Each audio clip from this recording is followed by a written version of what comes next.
দেশে এপ্রিল ও মে মাসের পূর্ণ জ্বালানি সক্ষমতা রয়েছে। সরকার জুন মাসের জ্বালানি মজুদের চেষ্টা করছে বলে জানিয়েছেন জ্বালানি প্রতিমন্ত্রী অনিন্দ্য ইসলাম অমিত। সকালে চট্টগ্রামের পতেঙ্গা ইস্টার্ন রিফাইনারি পরিদর্শন শেষে এসব কথা বলেন তিনি। জানান, দেশের ইতিহাসে বর্তমানে সবচেয়ে বেশি জ্বালানি মজুদ রয়েছে। বিভিন্ন উৎস থেকেও জ্বালানি সংগ্রহের চেষ্টা করছে সরকার। 2029 সাল থেকে ইস্টার্ন রিফাইনারির দ্বিতীয় ইউনিটের কার্যক্রম শুরু হবে বলেও জানান জ্বালানি প্রতিমন্ত্রী।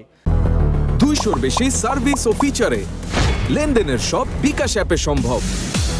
শিল্প ও কৃষিকে গুরুত্ব দিয়ে বর্তমানে বিদ্যুৎ ব্যবস্থাপনা করা হচ্ছে বলেও জানিয়েছেন বিদ্যুৎ ও জ্বালানি প্রতিমন্ত্রী।